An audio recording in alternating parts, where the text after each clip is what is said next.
Bienvenue dans ce rendez-vous énergie OGEC sur le sujet du photovoltaïque.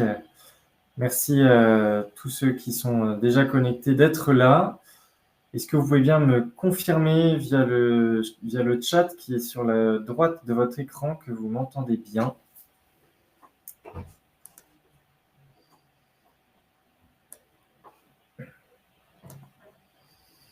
Super, merci beaucoup Monsieur Garnier pour la confirmation. Voilà, la technique est avec nous.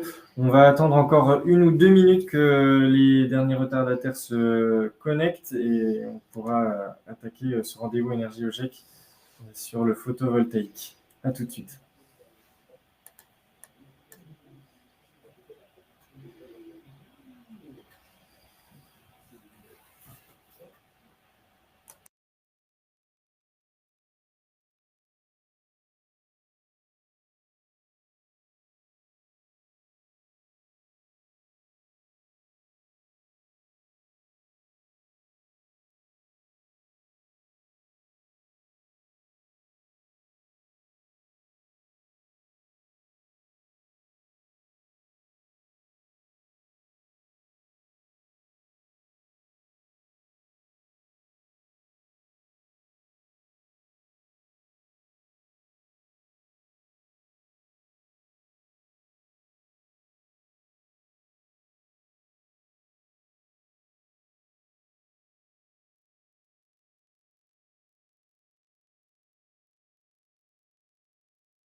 Rebonjour, bonjour à tous ceux qui se sont connectés dans cette dernière minute. Bienvenue dans ce rendez-vous énergie OGEC sur le sujet du photovoltaïque. Nous sommes très heureux de pouvoir partager avec vous nos connaissances sur ce sujet. C'est le premier de 2 webinaires. Donc, si jamais vous connaissez d'autres personnes intéressées par ce sujet, n'hésitez pas à leur parler du prochain rendez-vous énergie OGEC sur le photovoltaïque qui aura lieu le 13 mars, la semaine prochaine.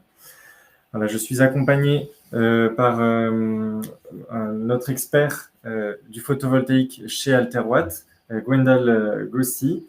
C'est la slide suivante.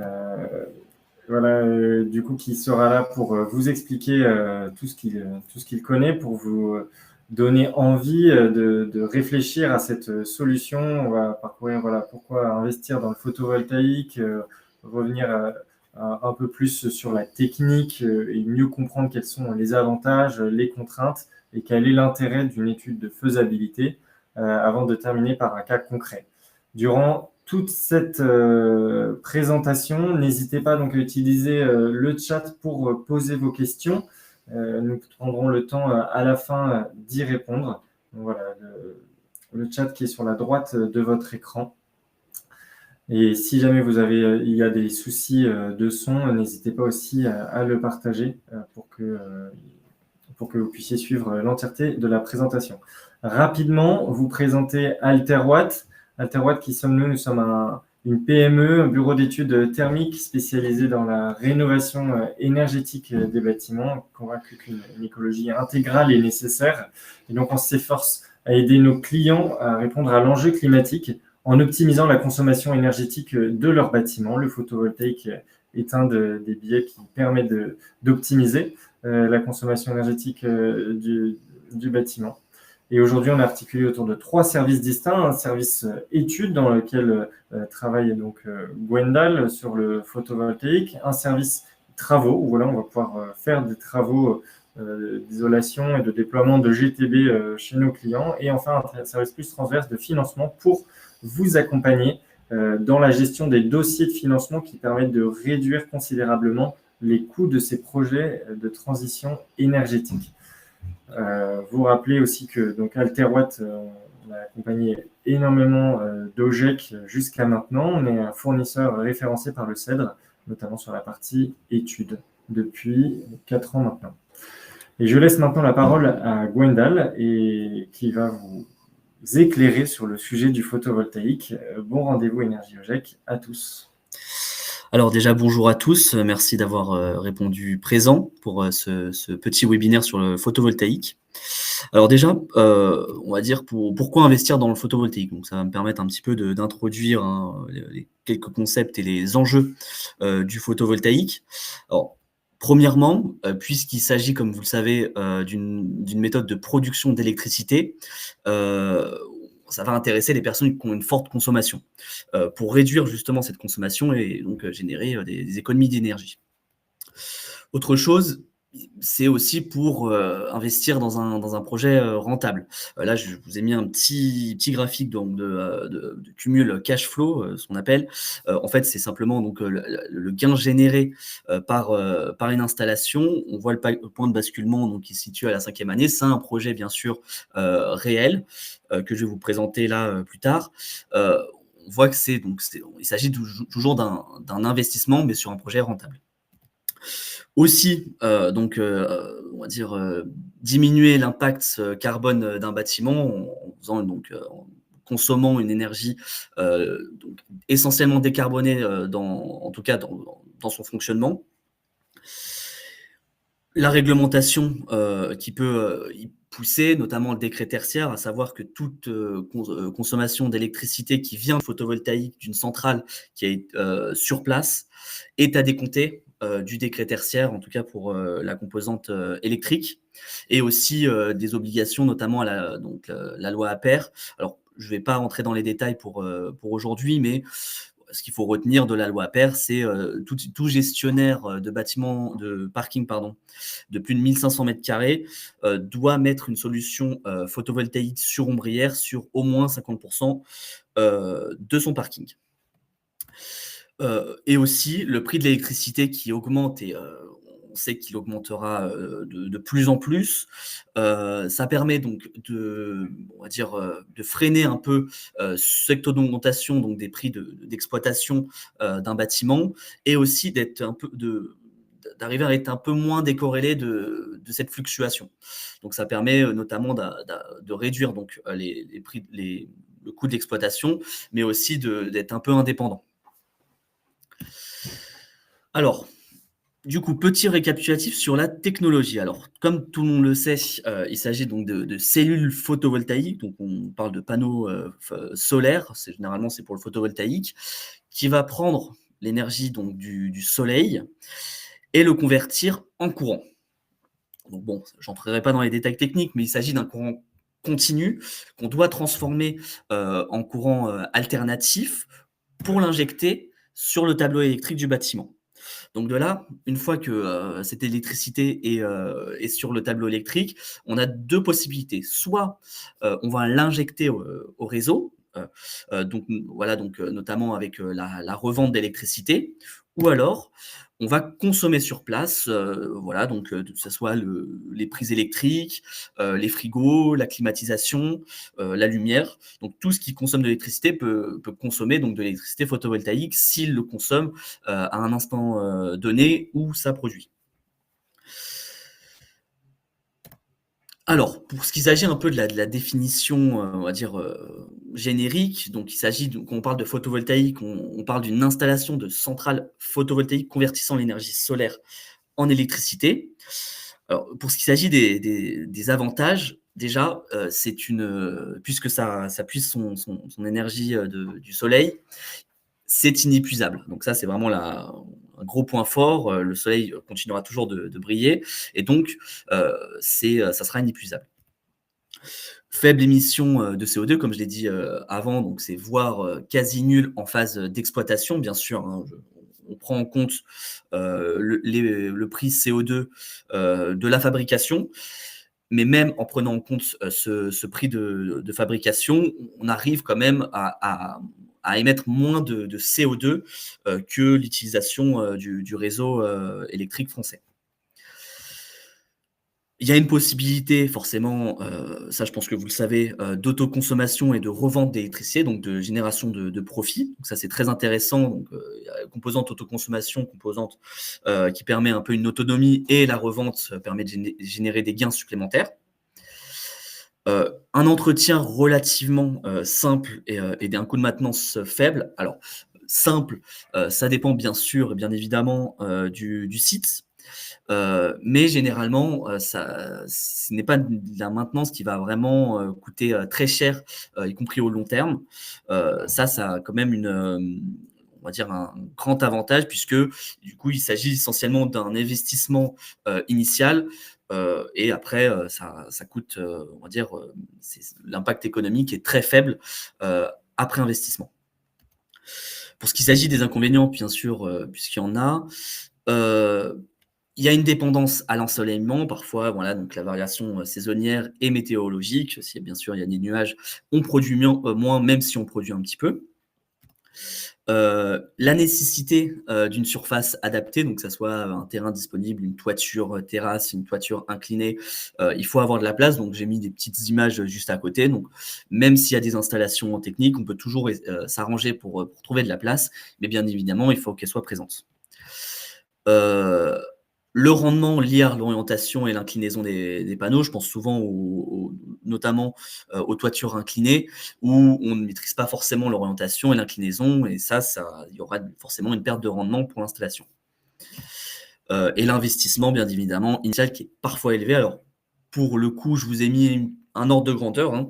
Alors à prendre avec des pincettes bien évidemment puisqu'il y a plein de paramètres à prendre en compte au niveau, donc de la toiture, au niveau de l'installation électrique si on doit la changer.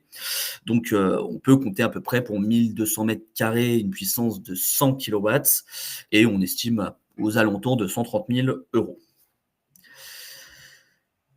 Pour ce qui s'agit du coup de l'intérêt de faire une faisabilité, pour un projet photovoltaïque. Alors déjà, une faisabilité, il s'agira toujours d'avoir une vision 360, d'un projet avant de se lancer dans les travaux. Il s'agit d'une étude préalable. Donc pourquoi faire une faisabilité, dans le solaire? Donc pour analyser, toutes les dimensions d'un projet. Donc que ça soit les contraintes techniques avec, l'implantation de la centrale, le toit, l'ombrage, la structure, donc la plantation spatiale, le raccordement électrique, donc avec le tableau, sa compatibilité, s'il y a assez de place pour mettre, donc des nouvelles installations électriques sur le tableau, si les câbles sont assez bien dimensionnés pour accueillir, la nouvelle puissance.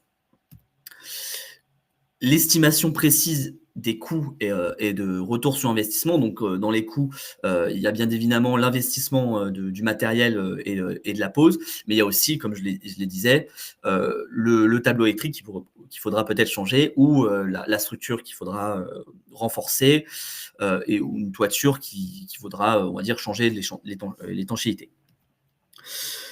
On explore aussi les contraintes réglementaires, autorisations administratives, donc permis de construire ou déclaration préalable de travaux. Donc il y a aussi, le plan local d'urbanisme, les architectes des bâtiments de France. Donc ça, c'est très important d'avoir une vision très claire, avant de se lancer dans les travaux de ce contexte, réglementaire. Et respecter donc les normes électriques en vigueur, donc que ce soit sur le plan local d'urbanisme ou les normes, électriques. Heu, on regarde aussi les contraintes logistiques, et humaines avec voilà la coordination, des équipes pour l'installation, le planning, la sécurité.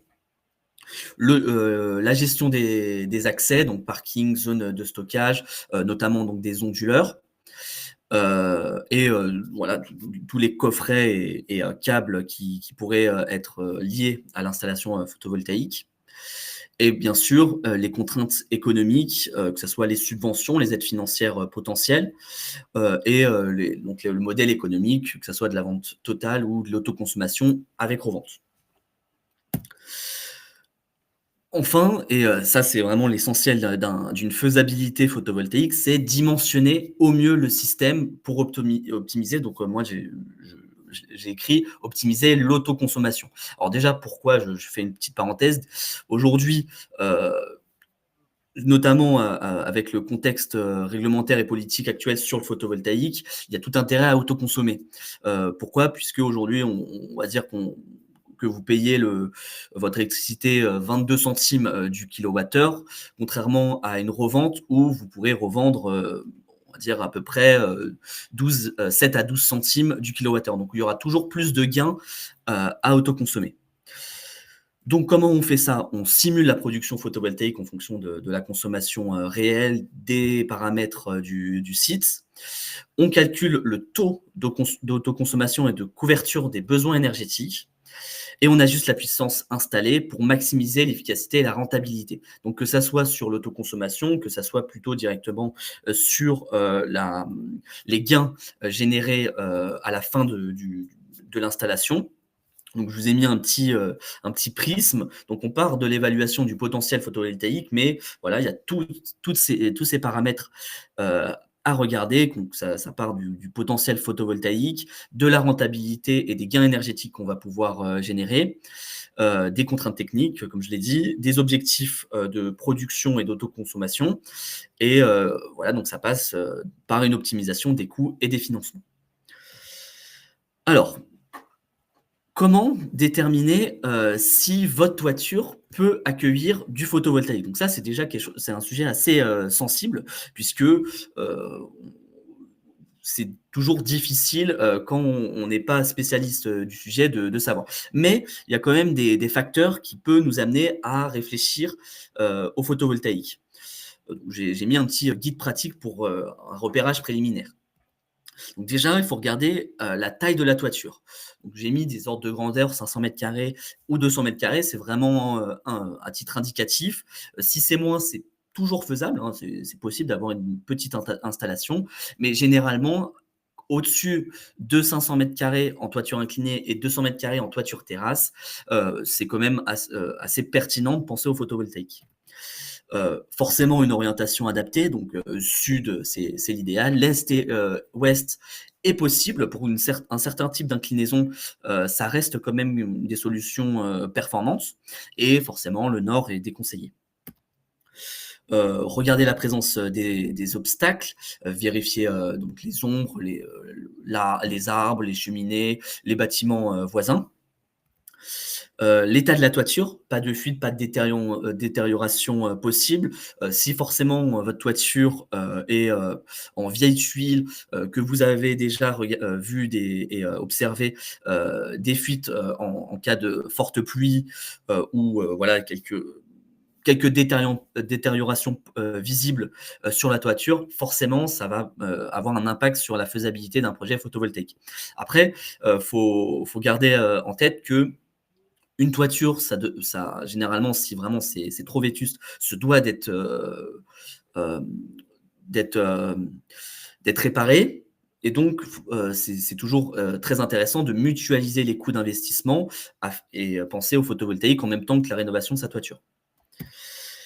Les conditions d'accès et de faisabilité, donc l'accès pour l'installation, notamment sur les toitures terrasses et les structures adaptées au poids des panneaux. Alors ça pèse pas très lourd des panneaux, mais sur des vieilles charpentes qui ont été dimensionnées spécifiquement pour tenir juste les tuiles, bah là forcément il y a des risques de détérioration de la structure. Donc il faut toujours regarder, à savoir que toute installation qui est faite sur un toit a l'obligation d'être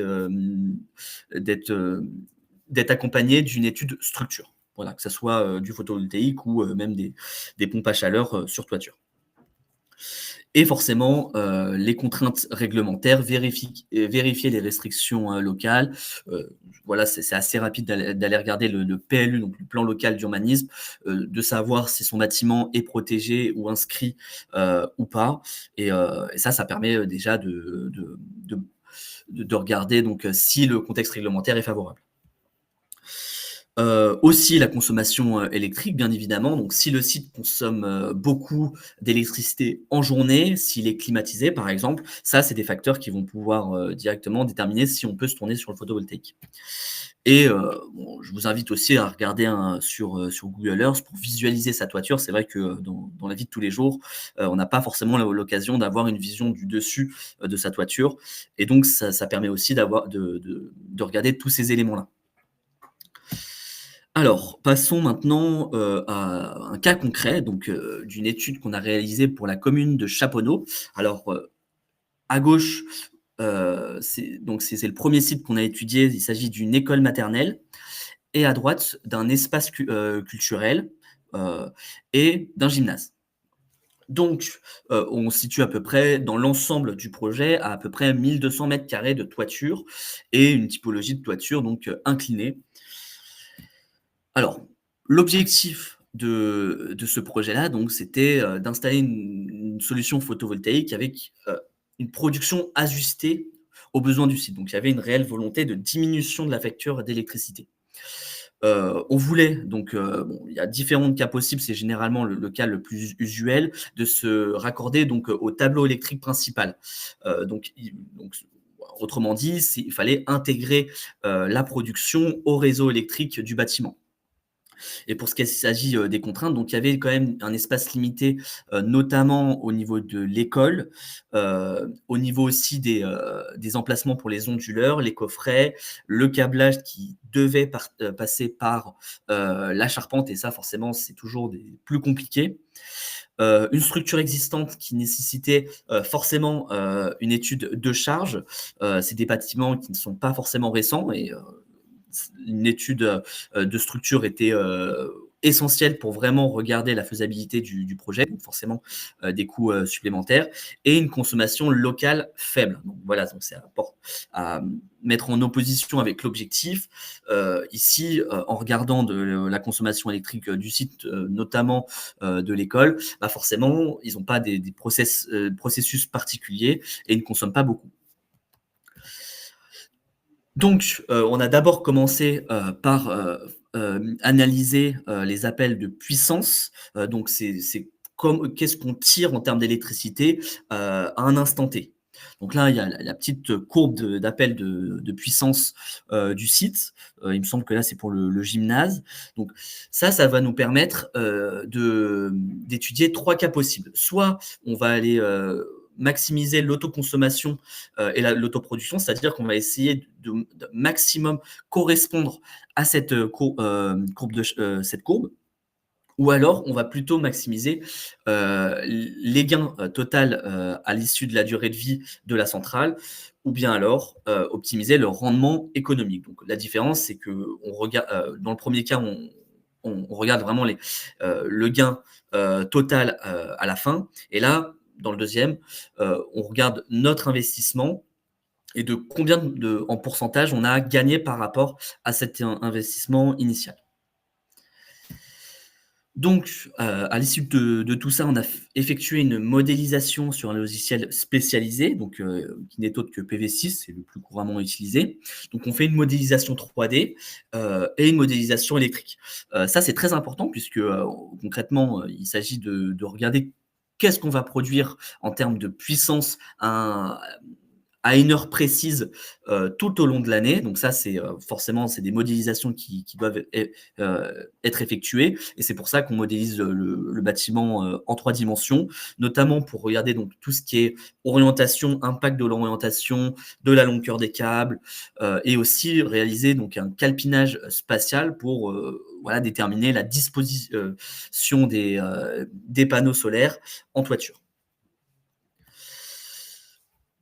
À l'issue de tout ça, on identifiait donc le meilleur résultat en fonction de la puissance installée. En fait, on va prendre la production qu'on va et qu'on va mettre soit pour un panneau solaire installé ou pour 100 panneaux solaires installés. Donc ça correspond à 1 kilowatt d'installer, bon, pas un panneau solaire, mais voilà, on regarde de 1 kW à, par exemple, 40 kW d'installer, et on regarde à chaque fois quels sont les paramètres financiers et énergétiques pour chaque palier de puissance. Donc là, je vous ai mis voilà, le taux d'autoconsommation et d'autoproduction en fonction de la puissance. On voit que forcément, si on veut maximiser l'autoconsommation, bien, on aura moins d'autoproduction et vice-versa. Je vous ai mis aussi le temps de retour sur investissement. C'est assez intéressant de savoir pour quelle puissance le temps de retour sur investissement est le plus faible. Alors, petite parenthèse ici, on voit tout de suite que donc VT, c'est pour vente totale, et VS, donc c'est en bleu, et VS, c'est pour vente en surplus, donc avec l'autoconsommation. On voit tout de suite que la courbe en bleu est toujours au-dessus de la courbe rouge. Qu'est-ce que ça veut dire? C'est que généralement, le temps de retour sur investissement et même le gain total d'une installation est toujours plus avantageux quand il y a de l'autoconsommation que quand il y a de la revente totale. Enfin, on sélectionne donc un scénario et on va aller regarder une production et une autoconsommation type sur une année. Alors là, je trouve ça, on va dire, ce graphique-là qui a été fait donc pour l'école, assez intéressant puisque finalement, la part de produits et autoconsommés, n'est pas forcément nulle en juillet et août. Donc, bien comme vous le savez, juillet, août, c'est les vacances scolaires. Il y a forcément une consommation moindre du bâtiment en électricité. Bien, pour ce cas-là, et généralement pour les cas qu'on étudie chez Alterwatts, on voit que il y a quand même un gain énergétique à aller chercher en juillet et en août pour ce qui s'agit de l'autoconsommation. Voilà. Et enfin, donc on établit un tableau récapitulatif des coûts d'investissement, des subventions, des coûts de maintenance, de production, temps de retour sur investissement, avec ou sans l'inflation, et pour comparer, avoir un aperçu visuel des scénarios choisis. Donc là, il y a scénario 1 à 3 pour l'école et les scénarios 1 à 3 aussi pour l'espace. Donc on peut voir un peu ça permet aussi de voir un peu les ordres de grandeur qu'on peut considérer. J'ai mis ce petit tableau, donc c'est la décomposition de la valeur actualisée nette, donc c'est le gain total à l'issue de la durée de vie de l'installation que je vous parlais tout à l'heure. Notamment pour vous montrer que finalement, même si on a un bâtiment qui n'a pas forcément une grande consommation d'électricité, qui a des périodes quand même assez longues d'été où ne consomme pas, qui n'est pas en exploitation, bah, finalement, la revente d'énergie sera toujours une part très peu signifiante des gains total qu'on va pouvoir générer et la réduction de la facture d'électricité aura toujours une grande part sur les gains. Voilà. Donc ça, c'est notamment dû au prix de revente et au prix d'achat de l'électricité. Voilà. Merci beaucoup, Gwendal, pour cette explication. Il y a beaucoup de choses à dire en peu de temps, vu que le but de ces rendez-vous énergie OGEC, c'est qu'ils durent 30 minutes pour ne pas vous prendre trop de temps. Quelques questions ont été posées. Déjà, un partage de Monsieur Garnier sur un outil libre de la Commission européenne pour avoir une première approche, peut-être une première connaissance. Donc, merci beaucoup à Monsieur Garnier pour ce partage qui peut servir à tous et permettre de vous poser les questions que Gwendal vous a listées lors de ce petit webinaire. Et Monsieur Sibler qui pose cette question, justement, tu as parlé de la durée de vie des installations photovoltaïques. Quelle est-elle en moyenne? Et de fait, il y a cette question, qu'est-ce qui se passe lorsque la centrale ne fonctionne plus? Est-ce qu'il faut démanteler? Quels sont les coûts? Alors, pour ce qui s'agit de la durée de vie, on estime à 25 et 30 ans en moyenne, hein, et on est plus sur du 30 ans avec les retours d'expérience qu'on a à l'heure actuelle. Pour ce qui s'agit de la fin de vie, qu'est-ce qui se passe? Alors, il faut savoir que quand vous installez et qu'on vous fournissez des panneaux solaires, le fournisseur a l'obligation de répondre à un certain cahier des charges pour avoir une certaine part des panneaux solaires qui est recyclable. Donc, il va falloir recycler son installation. Généralement, c'est pour le coût du démantèlement, il est vu plutôt avec le mainteneur, par exemple, qui va pouvoir notamment prendre en charge ce démantèlement et voilà, quitte à prendre aussi le gain au recyclage. Alors, je me permets juste de rebondir sur l'outil, qui est une très bonne référence et aussi un outil qu'on utilise pour avoir rapidement des informations côté ingénieur. Super, merci beaucoup. S'il n'y a pas d'autres questions, ce rendez-vous Énergie OGEC va se clôturer maintenant. Merci à tous pour votre attention. N'hésitez pas à faire appel à nous si vous posez des questions sur un projet photovoltaïque au sein de votre école pour que on puisse en discuter ensemble, voir comment on peut vous accompagner dans ce beau projet. Vous avez nos adresses mail qui s'affichent sur les slides et puis on vous recontactera pour vous partager notamment les supports et le replay tel qu'il a été demandé par Monsieur Garnier au fil du webinaire. On vous souhaite à tous une très bonne après-midi et à très bientôt. Au plaisir de travailler avec vous. Merci beaucoup.